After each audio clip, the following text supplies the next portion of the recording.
Hello everyone, just wanted to give an update on the Reef Aquarium. I'm going to start off with the 40 gallon this time. A few changes in here. One, the red Gonipora that I had sitting there, I moved because the crabs kept getting under it and tipping it over, and the way that sloped there, it rolled fairly easy. So I went ahead and moved it, down there, see how it does there. Right now it's not opening up very well, it's been kind of stressed. And the same thing with the green one, I'm not sure why that one's stressed either. But they both are.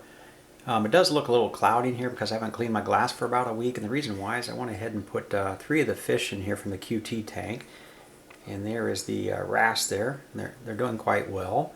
There's the flame angel. Then I also moved one of the yellowtail blennies in here, and right now it's hiding somewhere. Now there it is. It just came out of the hole of that rock there. And there it is, doing quite well. I had everything else in here, other than the 2 Gonipora, are doing well. Now I did go ahead and place the bubble coral that I had in the 125 in the right hand corner. That's where the cardinal fish hung out, and for some reason it just really stressed this coral. It started closing up, so I moved it in here, and I'm going to see how hopefully it comes out of it, but for some reason this guy's stressed too. It's actually looking better, believe it or not. But that's all I really have on this reef. Now, I do want to mention one thing. I did lose my marine beta. It ended up dying. It had some kind of a bacteria on it.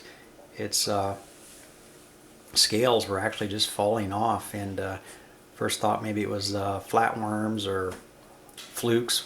So I treated for that. I even gave it a freshwater dip for about 5 minutes. It did well in the freshwater dip. It didn't stress it.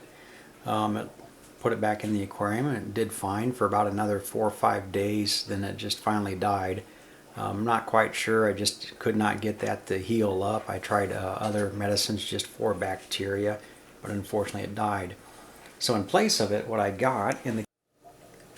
Okay, so at the QT tank here, to replace the marine beta, I got what's called a orange fin tang, or Tomnia tang if I'm pronouncing that right, and also another yellow watchman goby, and the other yellowtail blenny still in here too.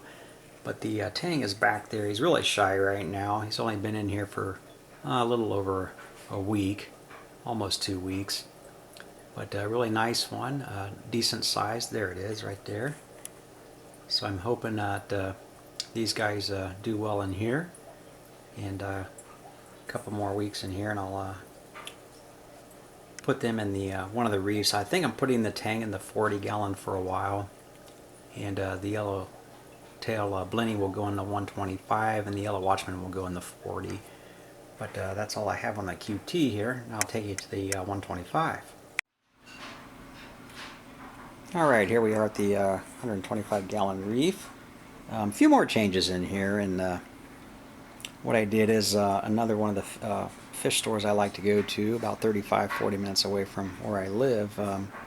They stopped carrying their saltwater live rock, live fish, anything live. They're just going to carry dry goods like salt and supplies.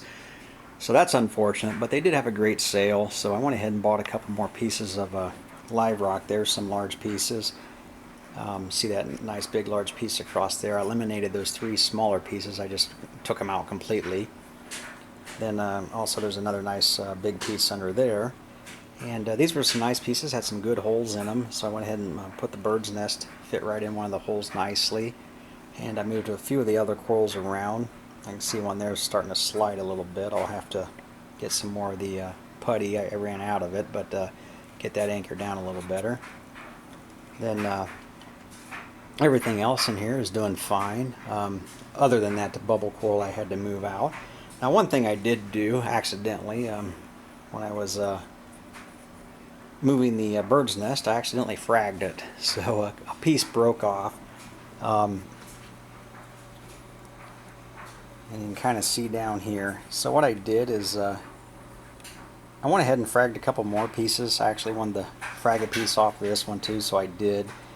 Then Turned out actually okay, just used a little bit of the gel super glue and worked out nice. I had a few of the plugs there and they're actually doing quite well, so I'm hoping those guys take off and get some size on them. The other thing too is one of the other fish that I had in the QT tank I moved in here.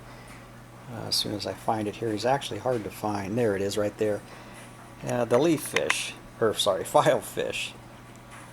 There it is. It's supposed to be an Aiptasia eating filefish. Well, so far I have not observed it eating a single Aiptasia. I'm hoping that changes because I have quite a few.